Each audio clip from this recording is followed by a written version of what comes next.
Students, कल हमने सर्वनाम पाठ में उत्तम पुरुष को पढ़ लिया था 41 पेज नंबर पर। आज हम 42 पेज नंबर पर मध्यम पुरुष से स्टार्ट करते हैं। ठीक है, तो क्या होता है मध्यम पुरुष?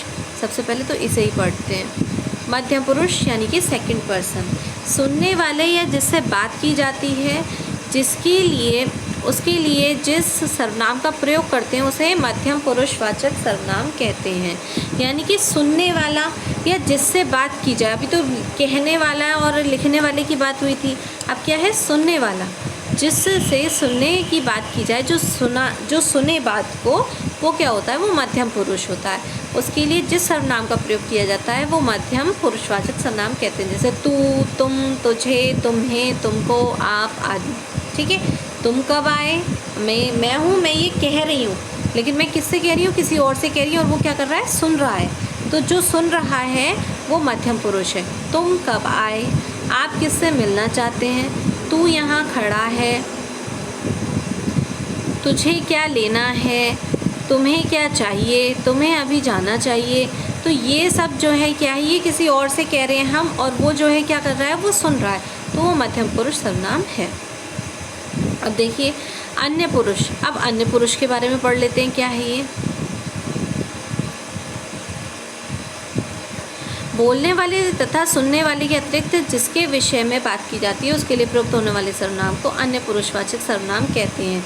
यानी बोलने वाली तो मैं हो गई, सुनने वाला तुम हो गए, तो मैं और तुम के अलावा कोई और जो बचा है जिसके बारे में हम बात कर रहे हैं, तो वो क्या हो जाएगा, वो अन्य पुरुष कहलाएगा।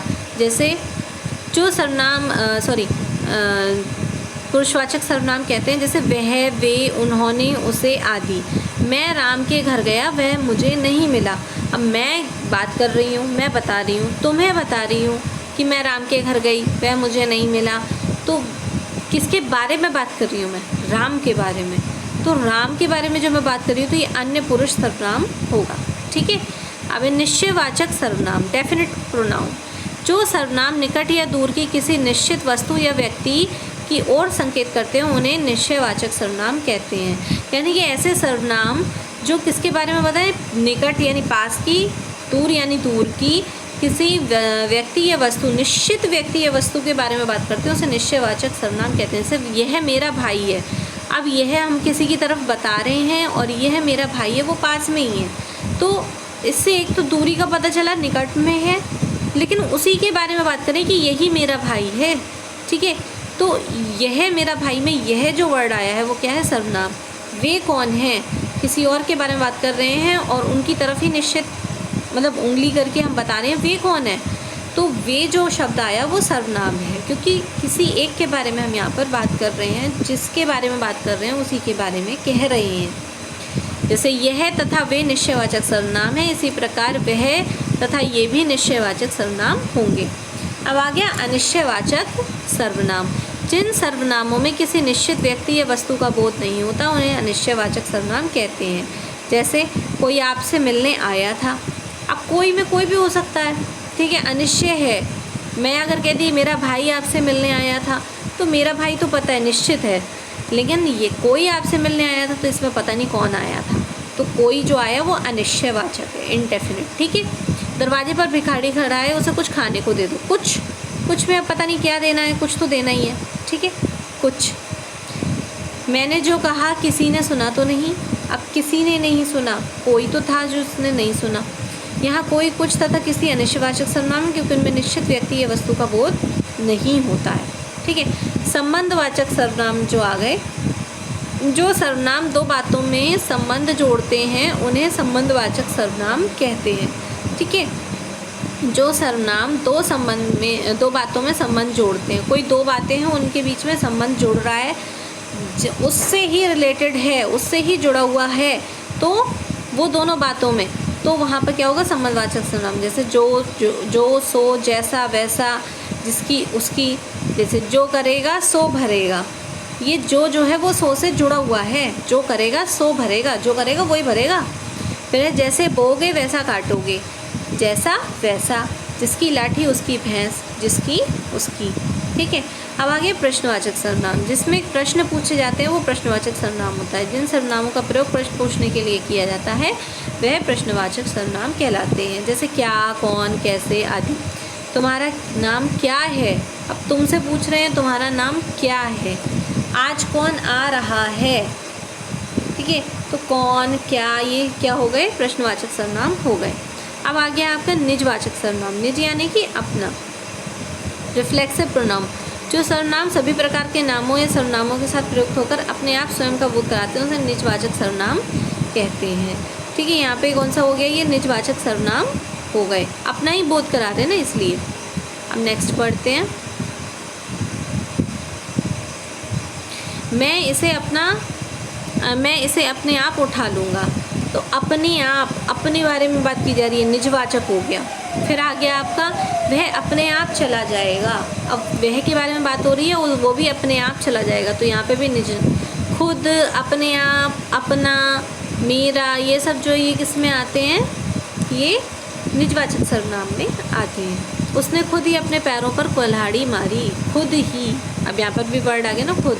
देखिए, पुरुषवाचक आप आदर सूचक है तथा निजवाचक आप निजता सूचक है। ठीक है, संज्ञा की भांति सर्वनाम में भी एक वचन और बहुवचन रूप होते हैं। मैं एक वचन, जिसका बहुवचन है हम। इसी प्रकार वह का वे, यह का ये आदि बहुवचन रूप बनते हैं। अब देखिए बहुवचन रूप कैसे बने।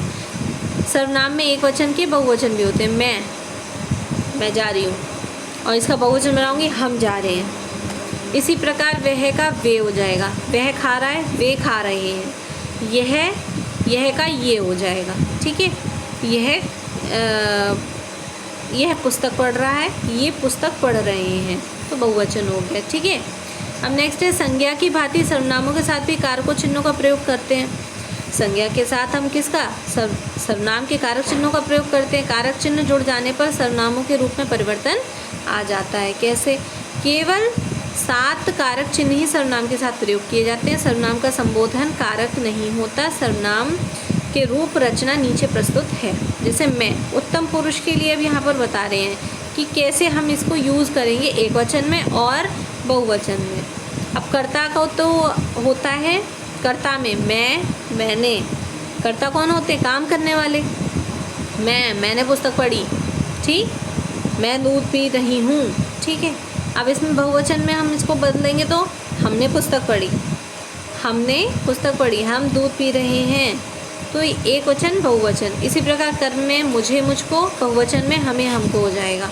करण में मुझे, मुझसे, मेरे द्वारा हो जाएगा। बहुवचन में हमसे, हमारे द्वारा हो जाएगा।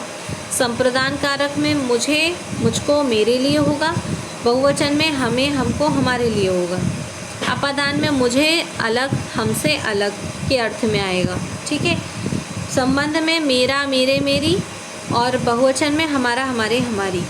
अधिकरण में मुझे, मुझ में, मुझ पर, और बहुवचन में हम में, हम पर। ठीक है, मध्यम पुरुष तू के रूप भी इसी प्रकार होंगे। यह अन्य पुरुष तथा निश्चयवाचक के रूप हैं। देखिए, कर्ता यह, इसने, ये, इन्होंने। कर्म में इसे, इसको, और बहुवचन में इनसे, इनको। करण इससे, इसके द्वारा। बहुवचन में इनसे, इनके द्वारा हो जाएगा। संप्रदान इसको, इसके लिए। बहुवचन में इन्हें, इनको, इनके लिए। अपादान में इससे, अलग होने के अर्थ में। बहुवचन में इनसे, अलग होने के अर्थ में आएगा। संबंध इसका, इसके, इसकी, और बहुवचन में इनका, इनके, इनकी। अधिकरण में इसमें, इस पर, और बहुवचन में इनमें, इन पर हो जाएगा, क्योंकि बहुवचन है ना, ज़्यादा है इसलिए। ठीक है, तो आज हमने क्या पढ़ा है, एक तो ये सर्वनाम को पढ़ा हमने कि अन्य पुरुष क्या होता है, और मध्यम पुरुष क्या होता है, निजवाचक सर्वनाम, अनिश्चयवाचक सर्वनाम, संबंधवाचक सर्वनाम, प्रश्नवाचक सर्वनाम, निजवाचक सर्वनाम को पढ़ा। ठीक है, और उत्तम पुरुष के रूपों को पढ़ा इसमें, जो ये कर्ता की कारक चिन्ह है इनके साथ में, और मध्यम पुरुष को भी पढ़ा। ठीक है, तो इसको रिवाइज़ कीजिएगा अच्छे से। Thank you.